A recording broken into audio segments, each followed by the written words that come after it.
আসসালামু আলাইকুম রহমতুল্লাহি ওবরকাতুহ।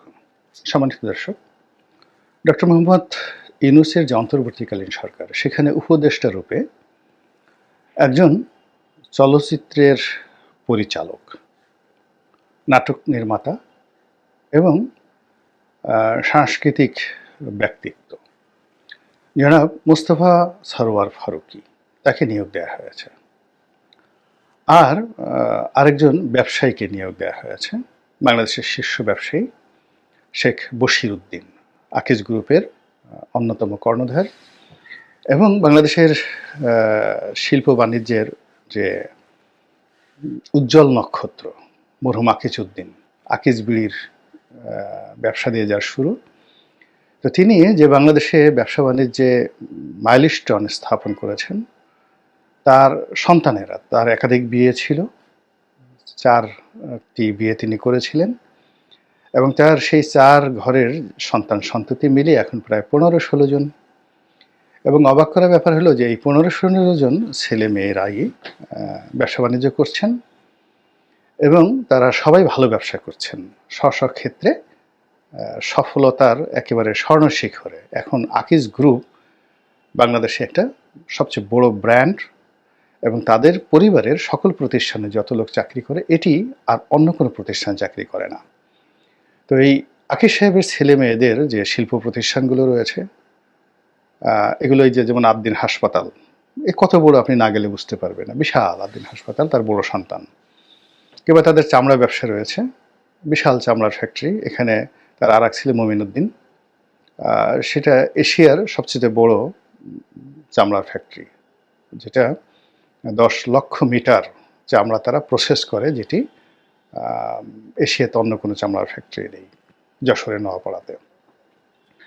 তাদের জুট ব্যবসা, পার্টিকেল ব্যবসা থেকে শুরু করে সব ব্যবসা আছে এবং তারা এখন ভাইরা আলাদা হয়ে গেছেন। এবং আলাদা হওয়ার আগে তাদের সবচেয়ে বড় 2 ভাই, মানে তার এক মায়ের 2টো সন্তান, এটা হলো আকিজের একজন স্ত্রী, তার সন্তানদের মধ্যে একজনের নাম নাসির, এই যে যাকে বলা হয় যিনি নাসির টোবাকো দেখেন, আর এক ছেলের নাম বশির। আবার এই দুজনও আলাদা হয়ে গেছেন অতি সম্প্রতি। তো সকল আলাদা হয়ে যাওয়ার পরে আকিজ গ্রুপের সন্তানদের মধ্যে, আকিজ সাহেবের সন্তানদের মধ্যে সবচেয়ে সফল যিনি, এই তিনি হলেন শেখ বশির উদ্দিন। তো তিনি শুধু ব্যবসা বাণিজ্যে সফল নন, তার নৈতিক চরিত্র, ধর্মপরায়ণতা, ব্যক্তিগত আচার আচরণ, মানবিক মূল্যবোধ, এগুলো অন্যান্য ব্যবসায়ীদের মতো নয়। এমনকি ব্যবসায়ীরা হলে একটু নেশা করা, একটু মদ খাওয়া, 2-4 জন এক্সট্রা ম্যারিটাল যে রিলেশন করার জন্য তাদের ওরকম বেড পার্টনার থাকা, এগুলো ধনী ব্যবসায়ীদের জন্য ডাল ভাত বাংলাদেশের। এগুলো তারা প্রকাশ্যই করে এবং ঘরের লোকজনও জানে। তো শেখ বশির উদ্দিন সম্পর্কে এই ধরনের কোনো অভিযোগ কেউ বলতে পারবে না। তো সেই মানুষটিকে এখানে নিয়োগ দেওয়ার পরে এই বশির উদ্দিন এবং মুস্তফা সরোয়ার ফারুকী, এই দুজনকে নিয়ে তুমুল বিতর্ক চলছে। বিশেষ করে এক শ্রেণীর যারা তরুণ রয়েছেন, তরুণী রয়েছেন, যারা এই আন্দোলনের সক্রিয় অংশগ্রহণ করেছেন তারা, এবং আমাদের মতো যারা ইউটিউবার আছেন দেশে, দেশের বাইরে, সামাজিক মাধ্যমে যারা খুবই ইনফ্লুয়েন্সিয়াল, তারা রীতিমতো বিক্ষোভে ফেটে পড়েছেন এবং যে কোনো মূল্যে এই দুজনকে উপদেষ্টা পরিষদ থেকে তাদেরকে অব্যাহতি দান, বহিষ্কার, নিষ্ক্রিয়, এটাকে তারা একটা জিহাদ হিসেবে নিয়েছেন। এবং চুপ্পু সাহেবকে পদত্যাগ করানোর জন্য তাদের যেভাবে এটা প্ল্যান এ ছিল, এবং ওটা তারা পারেননি। এখন চুপ্পু সাহেব শুধু মানে যাকে বলে আগের চেয়ে, যে কোনো সময়ের চেয়ে 100 গুণ শক্তিমত্তা নিয়ে তিনি এখন বঙ্গভবনে আছেন এবং আগামীর যে ক্ষমতার পট পরিবর্তন থেকে শুরু করে আরও অনেক কিছুতেই জনাব শাহাবুদ্দিন চুপ্পু, মহামান্য রাষ্ট্রপতি, তিনি গুরুত্বপূর্ণ নিয়ামক হয়ে উঠবেন, এতে কোনো সন্দেহ নেই। তো সেই জায়গাটাতে যখন যারা আঘাত করেছিল, তো আঘাত করার আগে তাদের প্ল্যান ছিল না, তারপরে যে সময় আঘাত করা দরকার ছিল সেই সময়টা তারা নির্ধারণ করতে পারেননি এবং এটার জন্য তাদের প্রচুর গ্রাউন্ড ওয়ার্ক ছিল না, ফলে তারা ব্যর্থ হয়েছেন, যা কিনা ইউনূস সরকারের জন্য একটা দায় হয়ে পড়েছে, তাদের জন্য দায় হয়ে পড়েছে। এবং যে কোনো মূল্যে আওয়ামী লীগের জন্য, বিএনপির জন্য এই শাহাবুদ্দিন চুপ্পু আগামীতে একটা গুরুত্বপূর্ণ সাহায্যকারী এলিমেন্ট হয়ে পড়বেন। একইভাবে এই যে দুজন ব্যক্তি এখন যাদের বিরুদ্ধে তারা নেমেছেন, তো তাদের শিকড় কত গভীরে এবং তাদের মেধা এবং যোগ্যতা এত গভীরে, যারা তাদের বিরোধিতা করছে তারা তাদেরকে ওজনই করতে পারছেন না। যেমন মোস্তফা সরোয়ার ফারুকীকে টিটকারি করা হচ্ছে, তিনি মাত্র এসএসসি পাস, ম্যাট্রিক পাস। তো এরকম একজন মানুষকে ডক্টর মোহাম্মদ ইউনূসের মতো একজন প্রাজ্ঞ মানুষ উপদেষ্টা পদে বসালেন, এটা ভালো দিক নয়। তার বিরোধিতাকারীরা, মানে যারা তার পদত্যাগকে চাচ্ছে, তারা কথা বলার চেষ্টা করছেন। দ্বিতীয়ত হলো যে তিনি নাটক সিনেমাতে যে বিষয়গুলোকে উপজীব্য করেছেন, সেটা হলো যেটাকে বলা হয় শান্তিপুরী বাংলা, পশ্চিমবঙ্গের যেটা প্রমিত বাংলা, সেই বাংলার অ্যাগেনস্টে কিছু গালাগাল, কিছু স্বাভাবিক কথাবার্তা, তারপরে কিছু যাকে বলা হয় শব্দ বিভ্রাট, তিনি তার নাটক সিনেমার মাধ্যমে এমনভাবে ছড়িয়ে দিয়েছেন, এখন সেই ভাষায় আমাদের তরুণ সম্প্রদায় বা তরুণী সম্প্রদায় কথা বলছে। এটাকে আমাদের নেটিজেন বা আমাদের ভদ্রজন এটাকে মনে করছেন যে বাংলা ভাষা, শিল্প, সাহিত্য, সংস্কৃতি এবং আমাদের যে মুসলিম সংস্কৃতির জন্য এটি ভালো নয়। এটা বিতর্ক। তৃতীয়ত মিস্টার মোস্তফা সরোয়ার ফারুকী, মনে করা হয় যে তিনি যে সমকামিতা, অর্থাৎ নারী এবং নারীর সঙ্গে যে সেক্সুয়াল রিলেশনশিপ, বিবাহ, মানে আল্লাহর আইন, ধর্মীয় আইন, এগুলোর বিপরীতে নারী এবং নারীর মধ্যে যে সমকামিতা, পুরুষ এবং পুরুষের মধ্যে যে সমকামিতা, এটা তিনি প্রমোট করে আসছেন তার কথাবার্তা, তার নাটক সিনেমার মাধ্যমে। এই একটা অভিযোগ তার বিরুদ্ধে, যেটা একবারে অ্যাবসলিউটলি ধর্মবিরুদ্ধ, সব ধর্মের বিরুদ্ধ। এবং এ ধরনের কর্মকাণ্ড দুনিয়ার বিচারের পর্যায়ে না, এটা একেবারে খোদাই গজবের পর্যায়ে। হযরত লূত আলাইহিস সালামের আমলে যখন এরকম সমকামিতায় আক্রান্ত হয়ে পড়েছিল পুরো সমাজ, তখন আল্লাহ রাব্বুল আলামিন পুরো জমিনটাকে উল্টে দিয়েছিলেন। আল্লাহর ক্রোধ এখানে এত বেশি। এটা যারা ধর্মপরায়ণ, তারা এই কারণে এই সমকামিতা যারা প্রমোট করেন, তাদেরকে মনে করেন যে এটা খোদার শত্রু, আল্লাহর শত্রু, এবং আল্লাহর শত্রুর শত্রুতা করলে জান্নাতে যাওয়া যাবে। থার্ড যে সমস্যা, সেটি হলো বিবাহ বহির্ভূত সম্পর্ক, পরকীয়া। পরকীয়ার ২-৩টে ধারা আছে। অর্থাৎ আপনি বিবাহিত, অন্যের বিবাহিত স্ত্রীর সঙ্গে আপনি অবৈধ যৌন সঙ্গম করছেন, এটা এক। আপনি বিবাহিত কিন্তু বিয়ের বাইরে গিয়ে অন্য নারীর সঙ্গে, সেটা অবিবাহিত নারীর সঙ্গে আপনি যৌন সম্পর্কে আপনি জড়িয়ে পড়ছেন, এবং এটা নিয়ে আপনার মধ্যে কোনো রকম অনুশোচনা নেই, আপনি প্রকাশ্যে এই কাজগুলো করে বেড়াচ্ছেন। তো এটাকে অনেকে পারভার্সন বলে, এটাকে অনেকে এক্সট্রা ম্যারিটাল রিলেশনশিপ বলে, এটাকে সেক্সুয়াল পারভার্সন বলে, তারপরে আরও অনেক কিছু এটার রয়েছে, যা কিনা মানব জাতির সৃষ্টি হওয়ার পর কোনো সমাজ, কোনো রাষ্ট্র এগুলোকে ইতিবাচক অর্থে বলেনি।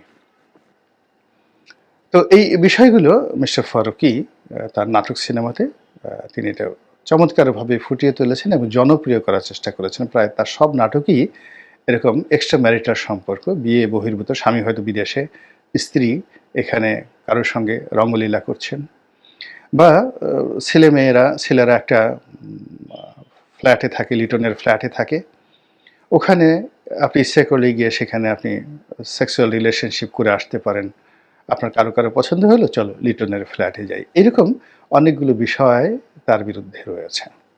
এটা নিয়ে যারা এখন এই সরকারের সাথে কর্তা ব্যক্তি, পিছন থেকে প্রমোট করছেন, জামাত, হেফাজত থেকে শুরু করে হিজবুত তাহরির যারাই বলেন না কেন, তারা মনে করছেন যে মিস্টার ফারুকীর এই নিয়োগের মাধ্যমে তাদেরকে চপেটাঘাত নয়, মানে গালের উপর থাপ্পড় নয়, তাদেরকে জুতো দিয়ে পিটালে, তাও আবার জুতোর সঙ্গে মনুষ্য বিষ্ঠা লাগিয়ে যদি তাদের গালে আচ্ছা মতো জুতো পিটা করা হতো, তাহলে তারা যেভাবে অপমানিত, লাঞ্ছিত হতেন, কষ্ট পেতেন, ঠিক এই মিস্টার ফারুকীর যে নিয়োগ, এই নিয়োগের ফলে তাদের অপমানটা তার চেয়ে বেশি হয়েছে। এর কারণ হলো তারা এর বিরুদ্ধে ওয়াজ করছেন, এর বিরুদ্ধে আন্দোলন করছেন, এর বিরুদ্ধে একটা রাষ্ট্র তারা গঠন করতে চাচ্ছেন, যেখানে হিজাব তারা ফরজ করতে চাচ্ছেন, যেখানে শরিয়া আদালত তারা চালু করতে চাচ্ছেন, যেখানে জেনা ব্যভিচারের যাকে বলা হয় শাস্তি হিসেবে তারা পাথর মারতে চাচ্ছেন, যেখানে খিলাফত কায়েম করতে চাচ্ছেন, সেখানে শিল্প এবং সাহিত্য, সংস্কৃতি, নাটক থেকে শুরু করে বই পুস্তক পুরো এই সংস্কৃতি মন্ত্রণালয়, চলচ্চিত্র, নাটক সব জায়গাতে মিস্টার মোস্তফা সরোয়ার ফারুকীকে বসিয়ে দেওয়া হয়েছে। কাজেই সবাই তার বিনাশ চাচ্ছেন, পদত্যাগ চাচ্ছেন, কিন্তু এখনো পর্যন্ত তার কোনো লক্ষণ দেখা যাচ্ছে না। এখন এটার ভবিষ্যৎ কি? মানে যারা আন্দোলন করছেন বা যারা তার পদত্যাগ করছেন তারা কি সফল হবেন, নাকি মিস্টার ফারুকী যেখানে আছেন তিনি সেখানে থেকে তার যে কর্মকাণ্ডগুলো, তার যে মাস্টার প্ল্যানগুলো, এগুলো তিনি আরও সুন্দরভাবে করে যাবেন? আমার কাছে এখানে কোনো পক্ষপাতিত্ব না নিয়ে যেটা মনে হয় সেটা হলো মিস্টার বশির উদ্দিন বা মিস্টার ফারুকী তাদের শিক্ষা দীক্ষা যাই থাকুক না কেন, মিস্টার বশির লেখাপড়া জানা মানুষ, ফারুকী সাহেব স্বশিক্ষায় শিক্ষিত, ইন্টারমিডিয়েট বা ম্যাট্রিক পাস যাই হোক না কেন, তার যে যোগ্যতা নাট্য নির্মাণে, তারপরে চিত্রনাট্য লেখার ক্ষেত্রে, তারপরে তার যে সিলেকশন, মানে অভিনেতা অভিনেত্রী সিলেকশন, এবং সেখান থেকে অভিনেতা অভিনেত্রীদের ভিতর থেকে যাকে বলা হয় বের করে, মানে যাকে বলা হয় অভিনয় বের করে জনগণকে উপহার দেওয়ার ক্ষেত্রে এই মুহূর্তে সমসাময়িক আমলে তার চেয়ে ক্রিয়েটিভ, আকর্ষণীয় এবং কমার্শিয়ালি ভায়াবল কোনো মানে চলচ্চিত্র পরিচালক নেই। একটা সময় আমরা আলমগীর কবিরকে জানতাম যে সে ফিচার ফিল্ম করতেন, সীমানা পেরিয়ে এরকম বিখ্যাত, বা জহির রায়হান খুব বড় চলচ্চিত্রকার ছিলেন, কিন্তু সেই ডকুমেন্টারি বা ফিচার ফিল্মের ক্ষেত্রে। কমার্শিয়াল ফিল্মে গাজী মাজহারুল আনোয়ার বা দেলোয়ার জাহান ঝন্টু অতুলনীয় তারা করেছেন, চমৎকার তারা এই সকল কাজকর্ম করেছেন। আবার ক্লাসিক যে সিনেমা, সেখানে আমজাদ সাহেব তিনি খুব ভালো পরিচালক ছিলেন। তারপরে আরও অনেকে ছিলেন, আমি এই মুহূর্তে নাম বলে সেই সূর্য দীঘল বাড়ি থেকে শুরু করে আরও অনেক মহান চলচ্চিত্র বাংলাদেশে হয়েছে। কিন্তু একই জায়গার মধ্যে বিনোদন, তারপরে কমার্শিয়াল ফিজিবিলিটি, তারপরে একই জায়গার মধ্য থেকে মেসেজ দেওয়া, মানে এই যে বহুমুখী যে প্রতিভা, এই বহুমুখী প্রতিভা মিস্টার ফারুকীর যেটা আছে, এটার সঙ্গে খান আতাউর রহমান, ওই যে এখন যে আগুন যে আছেন ওনার, বা জাফর ইকবাল সাহেবের ভগ্নিপতি সাবিনা ইয়াসমিন, নীলুফার ইয়াসমিন, মানে নীলুফার ইয়াসমিনের হাজব্যান্ড সাবিনা ইয়াসমিনের ভগ্নিপতি, সেই খান আতাউর রহমান একমাত্র তার সঙ্গে তুলনা করা যেতে পারে। কিন্তু তাদের যে মান আর এই যুগের সাথে, মানে বর্তমান যুগের সাথে আসলে মোস্তফা সরোয়ার ফারুকীর কোনো তুলনা হয় না। হোয়াট এভার মেবি, সে একটা অ্যাডাপশন করে ফেলেছে, একটা শ্রেণী তৈরি করে ফেলেছে। আপনি যাই বলেন না কেন, এই বাংলাদেশে মোস্তফা সরোয়ার ফারুকীকে আপনি হিংসা করবেন, কিন্তু আপনি কি হিরো আলমের কে, মানে তার যে ভক্ত, অনুরাগী, তার যে ফলোয়ার, আপনি কল্পনা করতে পারেন যে আমি ঠাট্টা করছি, কিন্তু তাকে পছন্দ করছে প্রান্তিক জনগোষ্ঠী, রাস্তার টোকাই থেকে শুরু করে বঞ্চিত শোষিত যে মানুষগুলো, এদের পার্সেন্টেজ কত, সংখ্যা কত? আপনি এই সংখ্যার সঙ্গে এখন যদি উত্তম কুমারকে এনে দেন বাংলাদেশে, উত্তম কুমারকে আমি কয়জন ভালোবাসবো, কিন্তু সাধারণ মানুষ দেখবেন হিরো আলমকে ভালোবাসবে। আপনি সেফায়েতুল্লাহর গালি পছন্দ করেন না, দেখেন না, মানে হি যে স্টার নয়, ইস এ মেগা স্টার। ধরেন পিনাকি, সে বলছে যে আমি যে গালাগালি দেই, পিনাকি, ডক্টর পিনাকি, তো সে বলতেছে যে আমি যে গালাগালি দেই, এই গালাগালির জন্য আমি অনুসরণ করি সেফায়েতুল্লাহ সেপুকে। আর আমি যে বগুড়ার ভাষা বলি, সেই বগুড়ার ভাষা বলতে গিয়ে আমি হিরো আলমকে অনুসরণ করি। আবার ধরুন ওই যে আমেরিকাতে বসে একজন মানুষ আছেন, ইলিয়াস হুসাইন, দীর্ঘদিন যাবৎ তিনি একটা ভক্ত শ্রেণী গড়ে তুলেছেন, এবং ইলিয়াসের কোটি কোটি তরুণ তরুণী ভক্ত রয়েছে যারা ইলিয়াসকে নিজেদের বাবা মনে করেন, জাস্ট লাইক এ ফাদার। যদি বলা হয় ফাদার অফ দ্য নেশন হবে, এবং ইলিয়াস যদি সেখানে দাঁড়ায়, অনেকে বলবে যে ফাদার অফ নেশন অমুকের পরিবর্তে আমরা ইলিয়াসকে আমাদের ফাদার অফ নেশন বানাতে চাচ্ছি। এর কারণ হলো ইলিয়াস যে কাজগুলো করছে, অর্থাৎ সে কুটনামি করছে, তারপরে কোন টেলিভিশনের সুন্দরী নায়িকা কার সঙ্গে বিছানায় ঘুমাচ্ছে, তারপরে সত্য হোক মিথ্যা হোক সেটা বড় ব্যাপার। এই যে মানুষের যৌন জীবন নিয়ে, মানুষের ব্যক্তিগত বিষয় নিয়ে গীবত করার, আপনার প্রত্যেকটা মানুষের মধ্যে যে একটা যন্ত্র থাকে, সব মানুষ কিন্তু গীবত মানে শুনতে চায় এবং গীবত করতে চায়, সবাই পারে না, খুব অল্প, মানে 1 in a million, মানে 10 লাখ লোকের মধ্যে একজন লোককে আল্লাহ রাব্বুল আলামিন এই সুযোগ দিয়েছেন, নিয়ামত দিয়েছেন, যিনি গুজব শুনতে চান না এবং গুজব বিশ্বাসও করে না, গুজবের দিকে মন দেয় না। আর বাকি লোক ওয়াজ করবেন, কিন্তু তার বাদ দিয়ে যদি আপনি কোথাও কোনো একটা গুজব বলেন, কিচ্ছা বলেন, কাহিনী বলেন, ফলে কি হচ্ছে, আমাদের এখানে ওয়াজের ময়দানগুলো এখন ডিজে পার্টি হয়ে যাচ্ছে, রাজনৈতিক আলোচনার অধিক্ষেত্র হয়ে যাচ্ছে। তো এরকম ইলিয়াস হোসেন যে ভিডিওগুলো করছেন, যে কথাগুলো বলছেন, গালাগাল দিচ্ছেন, মানুষকে যাচ্ছে তাই ভাষায় কথাবার্তা বলছেন, আসিফ নজরুলকে গালাগাল দিচ্ছেন, যাকে ইচ্ছা তাকে বলছেন, এটা বাংলাদেশের একটা বহু মানুষ, কোটি কোটি তরুণ যারা আছেন, তরুণী আছেন, তারা এই জিনিসগুলো পছন্দ করেন, তারা পারেন না, বা তাদের সেই প্ল্যাটফর্ম নেই যেটা ইলিয়াস বলেছেন। তো এখন সেই ইলিয়াসকে যদি আপনার মোকাবেলা করতে হয়, সেফায়েতুল্লাহকে মোকাবেলা করতে হয়, পিনাকিকে মোকাবেলা করতে হয়, তো ইউনিট মোর অ্যান্ড মোর যাকে বলা হয় ভার্সেটাইল ক্যারেক্টারিস্টিক্স তাদের চেয়ে বেশি। যেমন দেখা গেল মিথিলা ফারজানা ৭১ টেলিভিশনের, আমি নামই বললাম যেহেতু তাকে নিয়ে ইলিয়াস বলেছে, এখন তাকে শাড়ি খোলানো হয়েছে, ব্লাউজ খোলানো হয়েছে, সে কি করেছে, যত রকম কথা তাকে নিয়ে, একটা নারীকে অপমান করার জন্য যা যা করা দরকার সবই সে সেইভাবে বলেছে, আর লোকজন হা হা করে সেটা শুনেছে। এখন ইলিয়াসের উপরে যদি আপনাকে মাতুব্বরি করতে হয়, তাহলে আপনাকে আরও মিথিলা ফারজানার সে সুন্দরী, তার সে আকর্ষণীয় একজন নারীকে আরও বেশি নিকৃষ্টভাবে, অশ্লীলভাবে উপস্থাপন করার যোগ্যতা থাকতে হবে। এই কথাগুলো বললাম এই কারণে যে মোস্তফা সরোয়ার ফারুকীর বিরুদ্ধে যারা লেগেছেন, তারা মোস্তফা সরোয়ার ফারুকীর যে যোগ্যতা, তার যে ইনফ্লুয়েন্স, তার যে কানেক্টিভিটি বাংলাদেশে, তার ধারের কাছে এখনো পর্যন্ত পৌঁছাতে পারেননি। ইন টার্মস অফ যাকে বলা diplomacy, in terms of communication, এখন বাংলাদেশের প্রথম আলো, ডেইলি স্টারের মতো পত্রিকা তাকে প্রমোট করছে। তারপরে ভারতের পশ্চিমবঙ্গের আনন্দবাজার বলেন, অমৃতবাজার বলেন, দ্য হিন্দু বলেন, তাকে প্রমোট করছে। এবং আমেরিকা এবং ইউরোপের অনেকগুলো প্রতিষ্ঠান রয়েছে যারা এই মানে সমকামী প্রতিষ্ঠান রয়েছে, তারা তাকে প্রমোট করছেন। এমনকি আমেরিকাতে সরকারিভাবে, রাষ্ট্রীয়ভাবে এই সমকামিতাকে বৈধতা দেওয়া হয়েছে, শুধু আমেরিকা না, ইউরোপের অনেক দেশে।